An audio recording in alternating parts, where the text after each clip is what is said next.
Marcus chapter 1.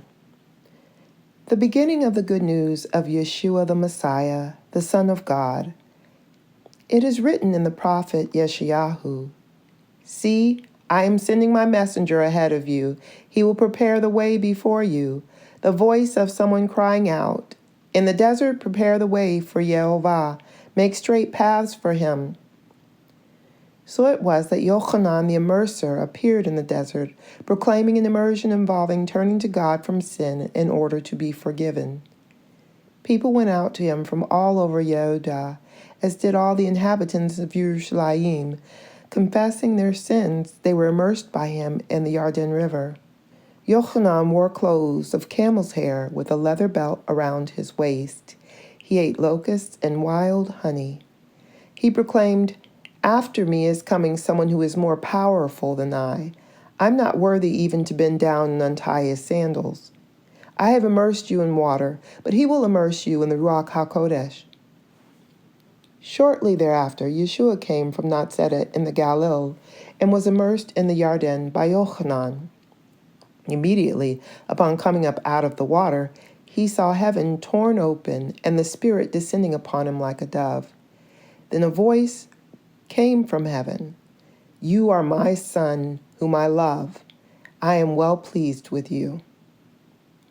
Immediately the Spirit drove him out into the wilderness, and he was in the wilderness 40 days, being tempted by the adversary. He was with the wild animals, and the angels took care of him.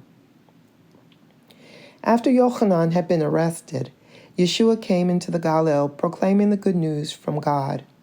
"The time has come. God's kingdom is near. Turn to God from your sins and believe the good news." As he walked beside Lake Kinneret, he saw Shimon and Andreas, Shimon's brother, casting a net into the lake, for they were fishermen. Yeshua said to them, "Come, follow me, and I will make you into fishers for men." At once they left their nets and followed him. Going on a little farther, he saw Yaakov ben Zavdi and Yochanan his brother in their boat repairing their nets. Immediately he called them, and they left their father Zavdi in the boat with the hired men and went after Yeshua. They entered Capharnaum, and on Shabbat Yeshua went into the synagogue and began teaching. They were amazed at the way he taught, for he did not instruct them like the Torah teachers, but as one who had authority himself. In their synagogue just then was a man with an unclean spirit in him, who shouted, "What do you want with us, Yeshua from Nazareth? Have you come to destroy us? I know who you are, the Holy One of God." But Yeshua rebuked the unclean spirit. "Be quiet and come out of him." Throwing the man into a convulsion, it gave a loud shriek and came out of him. They were all so astounded that they began asking each other, "What is this? A new teaching, one with authority behind it. He gives orders even to the unclean spirits, and they obey him." And the news about him spread quickly through the whole region of the Galilee. They left the synagogue and went with Yaakov and Yochanan to the home of Shimon and Andreas. Shimon's mother-in-law was lying sick with a fever, and they told Yeshua about her. He came, took her by the hand, and lifted her on to her feet. The fever left her, and she began helping them. That evening after sundown, they brought to Yeshua all who were ill or held in the power of demons, and the whole town came crowding around the door. He healed many who were ill with various diseases and expelled many demons, but he did not allow the demons to speak because they knew who he was.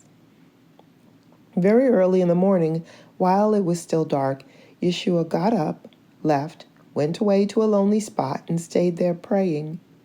But Shimon and those with him went after him, and when they found him, they said, "Everybody is looking for you." He answered, "Let's go somewhere else, to the other villages around here. I have to proclaim the message there, too. In fact, this is why I came out." So he traveled all through the Galilee, preaching in their synagogues and expelling demons. A man afflicted with Zarat came to Yeshua and begged him on his knees, "If you are willing, you can make me clean." Moved with pity, Yeshua reached out his hand, touched him, and said to him, "I am willing. Be cleansed."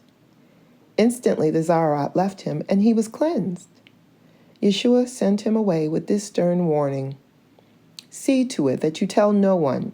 Instead, as a testimony to the people, go and let the Kohen examine you, and offer for your cleansing what Moshe commanded." But he went out and began spreading the news, talking freely about it, so that Yeshua could no longer enter a town openly, but stayed out in the country where people continued coming to him from all around.